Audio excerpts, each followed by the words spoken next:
Hey, welcome back to The Explainer. We've all been there, right? A conversation with a family member starts out totally fine, but then, bam, it spirals into that same old, painful argument.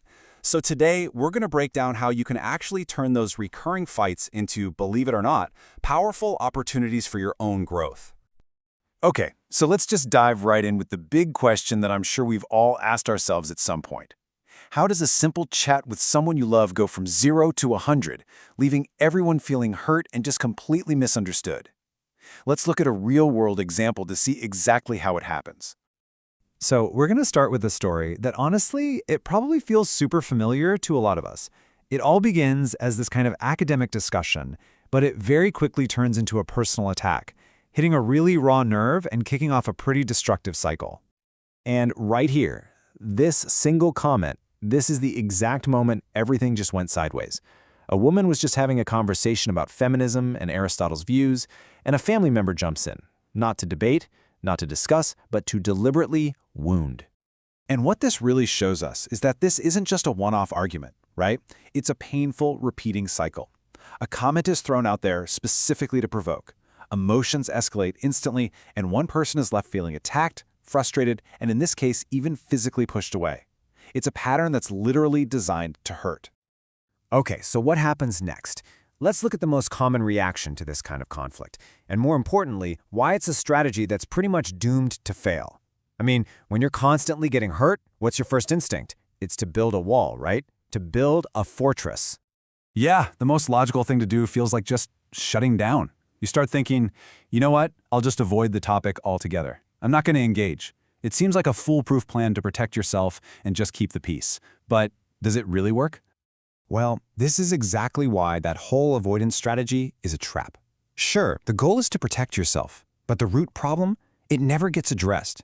You start to lose a bit of self-respect with every conversation you dodge, and the other person, they just keep finding new ways to provoke you.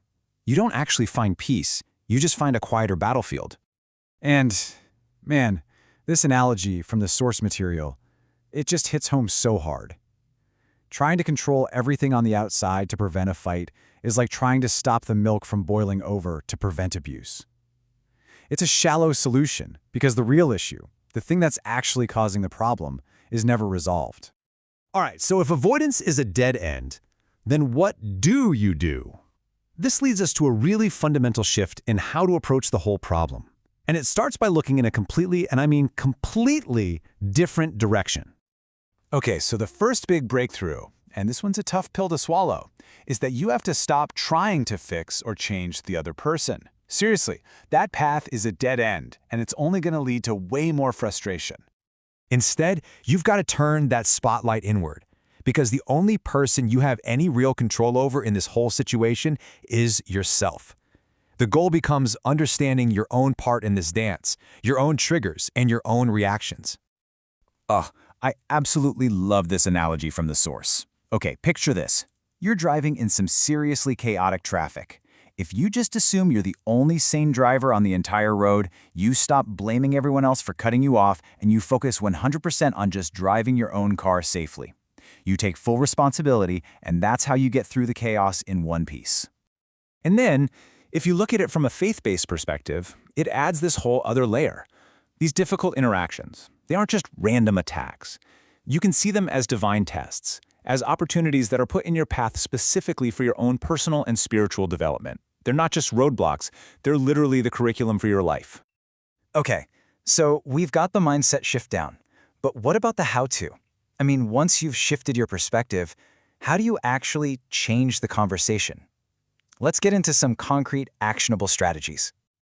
So, this new approach, it all starts with you. First, you got to be mindful of your own words. Notice how your own generalized statements might be adding fuel to the fire. Second, try to have a little empathy for their limitations. Maybe they just don't have good communication skills, or maybe they're acting out of loneliness. Only then can you consciously decide to change the script. And this right here is what it looks like in practice. You're basically swapping out that old defensive script that's just begging for a fight for a new one that's totally neutral, open, and way more gentle. The goal isn't to ignore them, it's to engage in a way that just completely diffuses the tension and opens the door for a totally different kind of conversation. And all of this leads us to the real end game here, which completely redefines what it even means to win in these situations. It's not about being right, it's about something much, much bigger. Look, the real win here has nothing to do with getting them to agree with you.